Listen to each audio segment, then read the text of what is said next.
Hello everyone. तो कैसे हो आप लोग? और आज मैं आ गया हूँ आप लोग के लिए लेके गुड बॉय के ड्रामा का एपिसोड 7। तो चलिए फिर बिना किसी देरी के सीधा चलते हैं एक्सप्लेनेशन की तरफ। तो एपिसोड 7 के स्टार्टिंग में हमें दिखाया जाता है कि डोंगजू सीधा पोर्ट पे जुयोंग के पास चला गया था उसे मारने के लिए, जहाँ पे जुयोंग डोंगजू से बोलता है कि क्या मेरे से कोई गलती हुई है, जिसके बाद डोंगजू उससे बोलता है कि नहीं, गलती मेरे से हुई है जो मैंने तुम्हें पहले जिंदा छोड़ दिया और इस बार मैं ये गलती अपनी सुधार दूंगा। जिसके बाद फिर जुयोंग बोलता है कि तुझे देख के लगता है कि शायद मेरा निशाना बिल्कुल सही जगह पे लगा है। जिसके बाद डोंगजू को और गुस्सा आ जाता है और वो उससे बोलता है कि आज मैं तुझे जिंदा नहीं छोड़ूंगा। जिसके बाद फिर वो उससे बहुत ज्यादा मारता है। इसके बाद नेक्स्ट सीन में देखते हैं कि सारे पुलिस डिपार्टमेंट के लोग वहाँ पे आ गए रहते हैं, जहाँ मानसिक डोंगजू को ढूंढ रहा होता है, लेकिन डोंगजू वहाँ पे कहीं पे भी नहीं रहता। तभी वहाँ पे जायोंग आता है और वो बोलता है कि सर मुझे पता होगा कि डोंगजू कहाँ पे है। इसके बाद नेक्स्ट सीन में हम देखते हैं कि वो सारे लोग डोंगजू के पास चले जाते हैं और डोंगजू मीजा के रेस्टोरेंट में बैठ के खाना खा रहा होता है। जिसके बाद मानसिक डोंगजू के ऊपर बहुत गुस्सा कर रहा होता है और उससे बोलता है कि तुम इतना बड़ा कांड करके यहाँ पे आके बैठे हुए हो। तभी डोंगजू रो रहा होता है और वो उससे बोलता है कि मैं और कर भी क्या सकता था। इसके बाद सीन यहीं पे कटे जाता है। नेक्स्ट सीन में हमें हॉस्पिटल का सीन दिखाया जाता है, जहाँ पे जोंगयून वहाँ पे आके सबको बता रहा होता है कि अभी मीजा की हालत ठीक है, लेकिन उसके घर के बाहर कोई भी सीसीटीवी कैमरा नहीं था, इसीलिए हमारे पास जुयोंग के खिलाफ कोई भी सबूत नहीं। तभी जीना उन लोग से कहती है कि वहाँ पे गोली लगने के 15 मिनट बाद एम्बुलेंस आई थी और गोली लगने के बाद वहाँ बहुत ज्यादा ब्लड गिरा हो, तो मीजा बच कैसे गई। जिसके बाद वहाँ पे वो लोग को पता चलता है कि पहले से ही मीजा का किसी ने फर्स्ट एड कर दिया था। इसके बाद मानसिक वो लोग से पूछता है कि जुयोंग की हालत कैसी है, जिसके जोंगयोन उसे बताता है कि उसकी हालत तो अभी ठीक है, लेकिन उसे बहुत ज्यादा मार पड़ी है, साथ ही उसे ठीक होने में बहुत टाइम लगे और मुझे शक है कि इस बार वो डोंगजू को नहीं छोड़ेगा। दूसरी तरफ हम डोंगजू को देखते हैं जो कि डॉक्टर से बात कर रहा होता है, जहाँ पे डॉक्टर उससे बता रहा होता है कि जुयोंग को काफी ज्यादा चोट लगी है और उसकी हालत बहुत ज्यादा सीरियस है और उसे ठीक होने में 24 हफ्ते लगेंगे। तो अगर वो चाहे तो वो तुम्हारे ऊपर असॉल्ट का बहुत बड़ा केस बना सकता है, तो इसके लिए तुम तैयार रहना। इसके बाद हमें पुलिस स्टेशन का सीन दिखाया जाता है, जहाँ पे जोंगयोन से जीना और जायोंग पूछ रहे होते हैं कि अब डोंगजू का संग क्या होगा। तब जोंगयोन उसे बता रहा होता है कि जुयोंग के पास उससे मार खाते हुए डोंगजू से एक वीडियो भी है, जो कि वहाँ पे वो शायद किसी से उसने बनवा लिया होगा और ये सारी चीजें उसकी पहले से ही प्लान थी। वो जानता था कि मीजा को जैसे ही चोट लगेगी सीधे डोंगजू उसके पास आएगा और उससे मारेगा, इसीलिए वो पहले से तैयार था। और अब मुझे लगता है कि डोंगजू को सस्पेंड कर दिया जाएगा और हमारी टीम को भी अब खत्म कर दिया जाएगा। और ये सारी बातें सुन के सब बहुत परेशान रहते हैं। दूसरी तरफ हम मानसिक को देखते हैं जो कि गोंगचोल से बात कर रहा होता है, जहाँ पे गोंगचोल मानसिक को बता रहा होता है कि कमिश्नर तुम लोग के मामले को इतनी लाइटली नहीं लेने वाले, वो डोंगजू को पक्का निकाल देंगे, साथ ही वो तुम्हारी टीम को भी बहुत जल्द डिसॉल्व कर देंगे और तुम्हारा डिमोशन भी होने वाला है। और ये सारी बातें सुनकर मानसिक बहुत ज्यादा परेशान हो गया रहता है। जिसके बाद वो उससे पूछता है कि टीम डिनर कब है। तब गोंगचोल उसे बताता है कि आज ही टीम डिनर है। जिसके बाद फिर हम नेक्स्ट सीन में देखते हैं कि जायोंग अपने पुराने हेड से मिलता है, जहाँ पे उसका पुराना हेड उसे बता रहा होता है कि तुम लोगों के कांड तो अब बहुत ज्यादा पॉपुलर हो गए और सारे डिपार्टमेंट्स में तुम्हारे ही कांड के बारे में चर्चा चल रही है और तुम्हारी टीम को भी बहुत जल्द डिसॉल्व कर दिया जाएगा और तुम वापस यहीं पे आने वाले हो। जिसके बाद जायोंग भी उसके बातों का कोई रिप्लाई नहीं देता। तभी वो उसे बताता है कि तुम्हारा सीनियर आज कमिश्नर के संग टीम डिनर में आने वाला है, जहाँ पे वो कमिश्नर के संग मार खाएगा ताकि वो तुम्हारी टीम को डिसॉल्व ना होने दे। और ये सारी बातें हम देखते हैं कि डोंगजू भी वहाँ पे खड़ा होकर सुन रहा होता है। और दूसरी तरफ हम देखते हैं कि ऐसा ही हो रहा होता है, जहाँ पे मानसिक को कमिश्नर बहुत ज्यादा मार रहा होता है और वो जानबूझ के मार खा रहा होता है। इसके बाद नेक्स्ट सीन में देखते हैं कि डोंगजू मानसिक से मिलने के लिए आता है और मानसिक एक रेस्टोरेंट में बैठ के ड्रिंक कर रहा होता है। जिसके बाद डोंगजू उससे पूछता है कि आप यहाँ पे क्या कर रहे हैं। तभी मानसिक उससे बोलता है कि तुम टेंशन मत लो, तुम्हारी जॉब नहीं जाएगी और ना ही हमारी टीम को डिसॉल्व किया जाएगा, मैंने सब कुछ संभाल लिया है। जिसके बाद डोंगजू उस पर गुस्सा करता है और उससे बोलता है कि आपको ये सब करने की क्या जरूरत थी। तभी मानसिक उससे बोलता है कि ये सब तुम्हारी गलती नहीं है, मैं तुम्हारा सीनियर हूँ और मुझे ये सारी चीजों की जिम्मेदारी लेनी पड़ेगी, इसलिए तुम ज्यादा मत सोचो। जिसके बाद डोंगजू मानसिक को बोलता है कि आप टेंशन मत लो, मैं ये जॉब खुद ही छोड़ दूंगा और आप लोग को कोई भी प्रॉब्लम नहीं होगी। तभी मानसिक उस पर गुस्सा हो जाता है और उससे बोलता है कि तुम एक फाइटर हो, यहाँ तक कि तुम नेशनल चैंपियन भी हो और तुम बिना लड़े मैच से उड़ के भाग रहे हो। क्या तुम सच में चाहते हो कि जुयोंग ये सारी चीजें सुन के बहुत ज्यादा खुश हो और उसे लगे कि वो जीत गया? मैं ऐसा कभी नहीं चाहता। जिसके बाद फिर वो उससे बोलता है कि मेरे चोट पे तुम मलहम लगा दो और फिर हम देखते हैं कि डोंगजू उसके चोट पे मलहम लगा रहा होता है।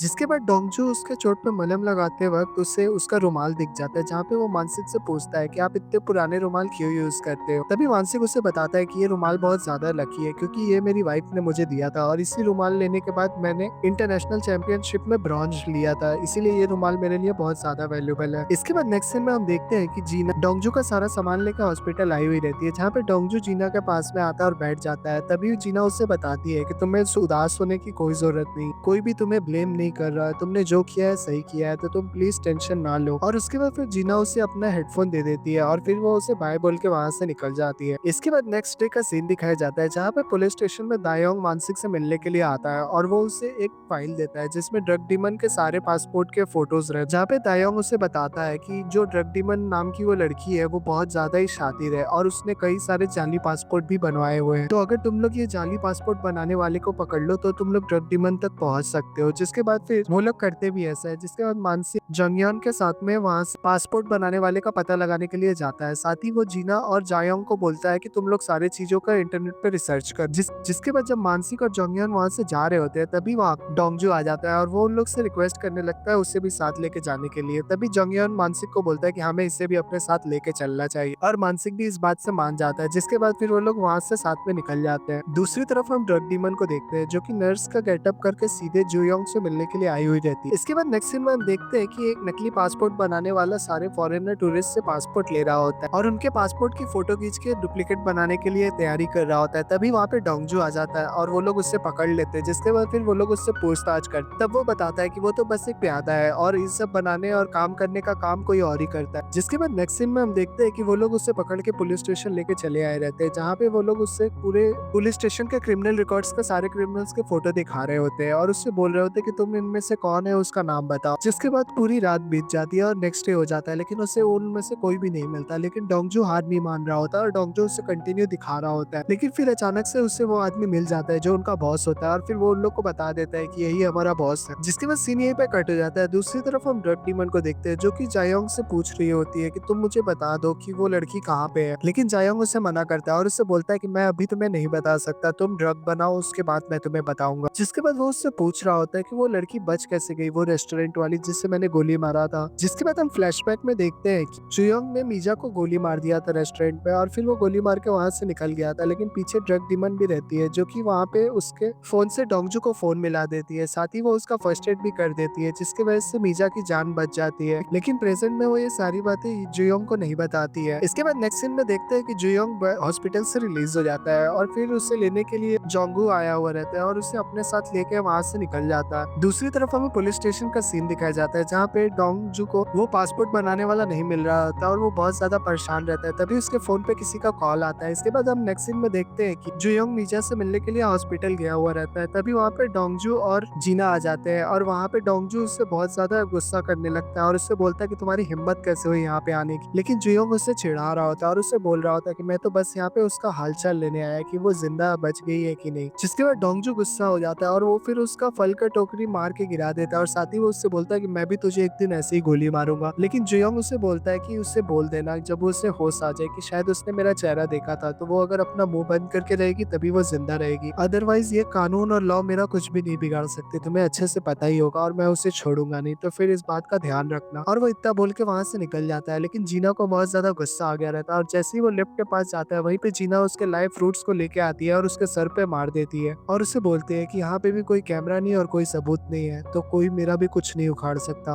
और वो इतना बोल के वहां से निकल जाती है और डोंगजू भी ये सारी चीजें देख लेता है। जिसके बाद फिर डोंगजू उसे कंटिन्यू देख रहा होता है और उससे बोल रहा होता है कि तुम इतनी प्यारी क्यों हो, तुमसे तो किसी को भी प्यार हो जाएगा। लेकिन तभी वहाँ पे उन्हें डॉक्टर मिल जाता है और डॉक्टर डोंगजू को अपने साथ चलने के लिए बोलता है, जहाँ पे वो डोंगजू की पट्टी करता है और साथ ही उससे बोलता है कि तुम्हें इन सब चीजों का ध्यान देना होगा अदरवाइज तुम्हारा हार्ट टेढ़ा हो जाएगा। और साथ ही वो उससे बोलता है कि हमें तुम्हारा एमआरआई भी करना पड़ेगा। जिसके बाद सीन यहीं पर कट जाता है। नेक्स्ट सीन में देखते हैं कि डोंगजू जीना के संग गाड़ी में होता है जहाँ पे वो बहुत ज्यादा उदास रहता है। तभी जीना उससे पूछती है कि क्या हुआ, डॉक्टर ने क्या कहा। लेकिन डोंगजू उसकी बातों को मजाक में करके टाल देता है और उससे बोलता है कि डॉक्टर ने कुछ नहीं कहा, बस यही कहा कि मेरा हाथ टेढ़ा हो जाएगा अगर मैं प्रॉपर बैंडेज वगैरह नहीं किया तो। इसके बाद नेक्स्ट सीन में हम देखते हैं कि डोंगजू और उसकी टीम ने उस पासपोर्ट बनाने वाले को पकड़ लिया रहता है। जिसके बाद फिर वो लोग उसे पुलिस स्टेशन में लेके आते हैं और वो उससे बहुत ज्यादा टॉर्चर कर रहे हो ताकि वो सारी चीजों को डिटेल दे दे कि उसने वो पासपोर्ट किसे बेचा और कहाँ बेचा। लेकिन वो बार बार यही कह रहा होता है कि वो जुयोंग को नहीं जानता और उसने पासपोर्ट जुयोंग को नहीं एक चाइनीज कोरियन को बेचा है। और दूसरी तरफ हमें डोंगजू और मानसिक के खबरी को दिखाया जाता है जिससे गुंडों ने पकड़ लिया रहता है और वो उससे सीधा लियो के पास आ जाते हैं जो कि रशियन माफिया होता है और वो उसे तुरंत गोली मार देता है क्योंकि उसने सारी खबर पुलिस को दी होती है इसलिए। और दूसरी तरफ हम देखते हैं कि जीना और जायोंग वहीं पे रहते हैं उस लोकेशन पे और उन्हें गोली की आवाज सुनाई दे देती है। जिसके बाद फिर वो लोग गाड़ी से लियो का पीछा करने लगते हैं और लियो को भी इस बात का पता चल जाता है। जिसके बाद जायोंग उसकी गाड़ी का नंबर को ट्रेस करवाने की कोशिश करता है लेकिन उस लोगों को पता चलता है कि वो नंबर अनरजिस्टर्ड है। तभी लियो उनके गाड़ी के ऊपर फायर कर देता है और उनका टायर पंचर हो जाता है। इसके बाद नेक्स्ट सीन में हमें क्राइम लोकेशन का सीन दिखाया दिखाया जाता है जहाँ पे पुलिस,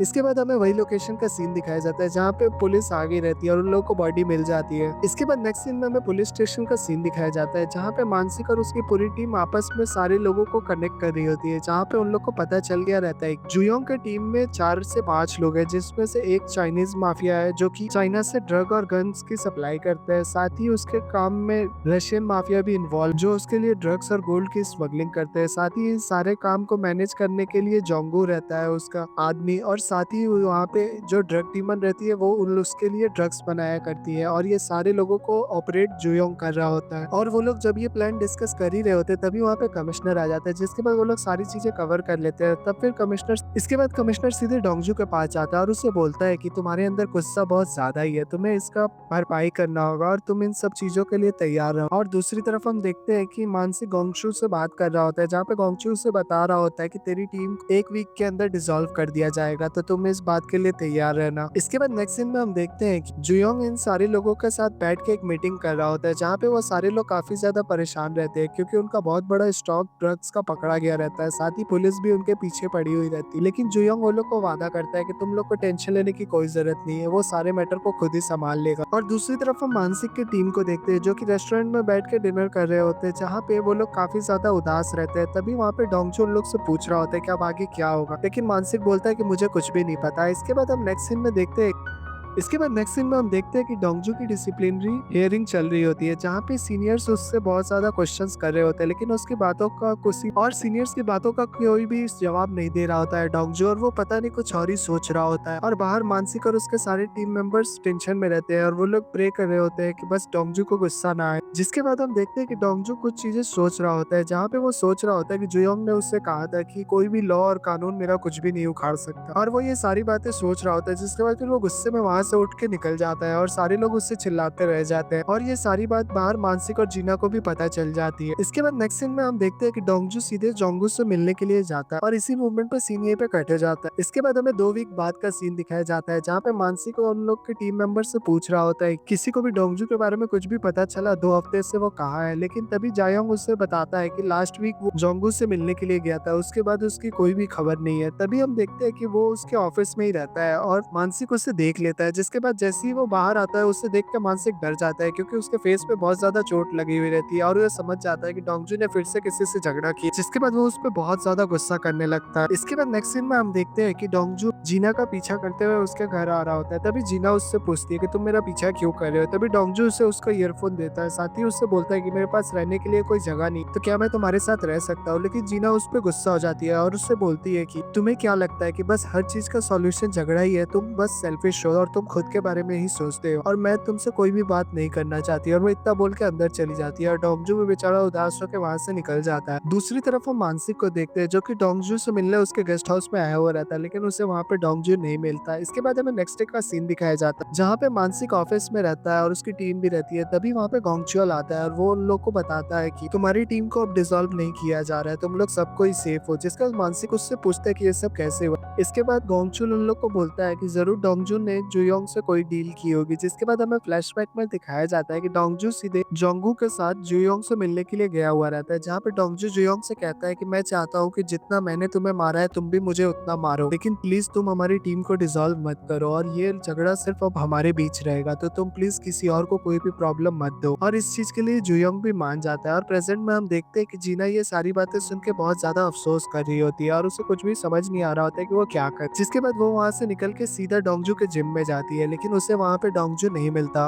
तब वो बाहर आके डोंगजू को कॉल भी करती है, लेकिन डोंगजू उसका कॉल इग्नोर कर रहा होता है। और इधर हम देखते हैं कि डोंगजू वही जिम में छिपा हुआ रहता है। जैसे ही वो जाती है वो बाहर आता है, पर जीना का कॉल भी वो इग्नोर कर रहा होता है। दूसरी तरफ जीना भी बाहर आके बहुत उदास रहती है और इधर हम देखते हैं कि डोंगजू के नाक से खून गिरने लगता है, जहाँ पे वो सोच रहा होता है कि डॉक्टर ने उसे क्या कहा था। तभी फ्लैशबैक में दिखाया जाता है कि डॉक्टर ने उसे कहा था कि इतने सारे बॉक्सिंग मैचेस खेलने की वजह से उसके ब्रेन में कोई चोट लग चुकी है और इसके वजह से उससे चक्कर और उसके नाक से खून गिर रहा है और इसके वजह से और भी कुछ भी हो सकता है, इसीलिए उसे पूरी तरह टेस्ट करवा लेनी चाहिए। इसके बाद फिर सीन यहीं पे कट हो जाता है। इसके बाद हम देखते हैं कि एक हफ्ते तक डोंगजू को जीना कांटेक्ट करने की कोशिश करते रह जाती है, लेकिन डोंगजू उसके कॉल को नहीं उठाता। और फिर एक वीक बाद जब जीना घर आ रही होती है तभी उसे रास्ते में डोंगजू दिख जाता है, जिसके बाद डोंगजू सीधे जीना के पास में आता है। तभी जीना डोंगजू को बोलती है कि मैंने ये नहीं सोचा था कि तुम सीधे जुयोंग से मार खा के यहाँ पे आओगे। तभी डोंगजू उससे बोलता है कि मेरे पास और कोई ऑप्शन नहीं था तुम सबको बचाने के लिए। और तभी हम फ्लैशबैक में देखते भी हैं कि जोंगू कैसे डोंगजू को मार रहा था और डोंगजू बार बार मार खा के भी वापस खड़ा हो जा रहा था, क्योंकि उसे मानसिक की कई बातें याद आ रही होती है कि कभी भी एक फाइटर हार नहीं मानता, चाहे वो कितनी बार भी गिरे वो वापस उठ के खड़ा होता है और वो लड़ता है। और हम यहाँ पे देखते हैं कि जोंगू ने डोंगजू को बहुत ज्यादा मारा रहता है, जिसके बाद हम प्रेजेंट में देखते हैं कि डोंगजू उससे सॉरी बोल के वहां से जा रहा होता है। तभी जीना उससे बोलती है कि रुको, तुमने बहुत अच्छा काम किया, वैसे तुमने क्या सोचा है, क्या तुम हार मान जाओगे? लेकिन डोंगजू बोलता है कि नहीं, मैं कभी हार नहीं मानूंगा। जिसके बाद सीधा वो आके जीना को किस कर लेता है और इसी मूवमेंट पे हमारा एपिसोड 7 एंड हो जाता है। इसका नेक्स्ट एपिसोड कल आएगा, तब तक प्लीज हमारे वीडियो को लाइक और हमारे चैनल को सब्सक्राइब कर दे और कमेंट में अपने रिव्यू देना ना भूले। जल्दी मिलते हैं इसका नेक्स्ट पार्ट में, तब तक के लिए बाय बाय।